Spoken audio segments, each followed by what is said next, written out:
Hi folks, Puffin here. I want to make this video today about the holographic nature of reality, about negging, and this will be a Church of Judas video about the new emerging Church of Judas. Mostly, I think I've mentioned holographic reality in previous videos. I maybe will make one specifically about it, focusing on it, but the truth is it affects everything. It's the nature of reality, or it's one way to describe the nature of reality. Holographic reality is the reason why analogies exist, the reason why magic works, the reason why things are within other things, the reason why people think, what if we were just a speck on the toenail of whatever, Holographic reality is the idea that things on a small level reflect things on a big level, and vice versa, and they influence each other.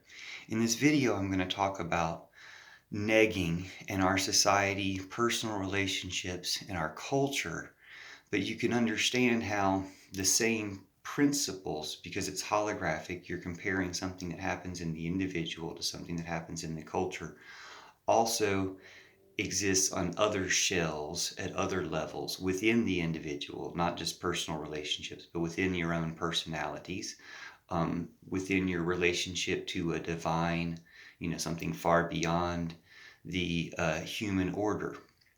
But we'll talk about those for a little bit in this video, just to set that up and to position what the Church of Judas has to do with all of this. We live in a negative and denying culture.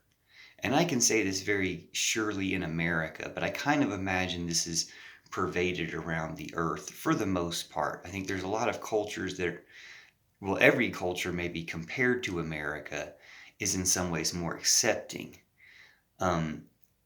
There could be arguments about this, how this culture is so against outsiders and this culture is so against outsiders, things like that. And America is very accepting in general. Now, we do have some awful examples, this streak of Americans that is anti-immigrant and all this stuff. And in that way, we're as bad as any of them. It's not a contest about who's the worst. But the Nazis in America right now, the Trumpers, are, as bad as anyone's ever been in this, and as anyone else in the world is. But that's not really America. So, again, it's not a contest of who's good or bad or open or closed. But all over, we have this closed mindset. Or there's this dominant closed mindset around the world, meaning to deny access is power. And that happens in your personal relationships too. To deny access, to be the one putting the other person off, is the power relationship in our culture. And this is a reflection of that in society. It doesn't have to be this way. You can just imagine the opposite in society and in personal relationships. Now, of course, people can have revolutionary, radical, different relationships, and form different communities and societies. There are societies that are more inclusive. Like I felt blessed to be somewhat part of the Grateful Dead community, or even the Little Monster Lady Gaga fans community. Not that I ever interacted with any of them very much at all, but to feel part of something. And weed is something that helps in this. Weed is a part of nature that very seamlessly and without negative effects brings you into its world or joins your world in a way that makes you feel part of something. And that's very powerful. And basically it's very powerful to allow anyone to feel part of something in this society that's all about keeping people out and keeping different groups isolated from other groups, to be exclusive and insiders. It's all about insiders. And so the real revolution of the Gospel of Judas is to turn it around and say, it's the same thing that Jesus was saying. It's just nobody listened for 2,000 years. He's saying to allow everyone in, invite everyone in, to be all about inviting everyone in, to go, since the people that you want to invite in don't appreciate the invitation because they've already got theirs in this world. You invite the people behind them. You invite the people below them in this world. You invite everybody in. Everybody's accepted. Everybody's welcome. And then you tell them up front, it's, for consenting adults, it's going to be about sex. Sex is good. That's how we got here. Like, it's going to be about weed. If you like it, it's going to be about the things that other religions keep secret and act like it's only for the insiders. It's not about insiders anymore. We're turning all that around. We're turning it all inside out. Okay? We're turning the insiders out. If you know that phrase, when you turn someone out, like kick somebody out of the house or whatever. We're turning the insiders out because they're the ones holding the system in place. Okay? And it's for everyone's good, as this whole Trumper repercussion things come down, these people are losing their job. I heard about a federal judge, Brett Bromme, Bromme maybe, a federal judge facing 175 years for going in the Capitol. Okay? So we can come after all y'all. And there's another judge here in Colorado who passed a law saying you can go get some assault weapons, like 2 days before a Trump terrorist goes and gets some assault weapons and shoots some people. So maybe he's an accomplice. Okay? You're not above the law. There are no insiders anymore. If you think you're an insider and you think, he doesn't know, I know. There's a different inside than what you have. And it's Jesus's inside, and it's every other spiritual being's inside, meaning it's all of our inside. I'm in your heart. I'm in your mind. Okay? And you don't even have to hear this for it to become true. But some people will hear it, and, well, here we go. Like, it's on, bro. Insiders of the current system will be thrown out, expunged, expelled, be as outside as anybody else, and be welcome to come back in, as everyone else is welcome to come back in. But it's a new system and a new day.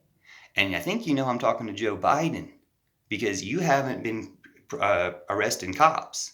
You should have been starting to arrest cops day one. You should have had at least 50, 60 something cops, at least a cop a day arrested by now. You haven't arrested one that I know of. So you're slacking on that, because Black Lives Matter got you elected, and you know they did, and they know they did. We know we did. So the people are in power now. You can act like it. You can respect that and be the new outsider, the new insider who invites everyone in, who lets everyone in. Or you can be like, let me take $600 off that $2,000 promise because of this, and let me do this, and let my pen not forgive more than $10,000 worth of debt, and let me not go aggressively after terrorists who are threatening our country until they piecemeal kill 10, 15, 20 people here and there. No, not good enough. If you don't do your job, we'll do your job for you, old man. It's time for the rubber to hit the road. Let me speak some old man talk for you, Mr. Malarkey. It's time for the rubber to hit the road.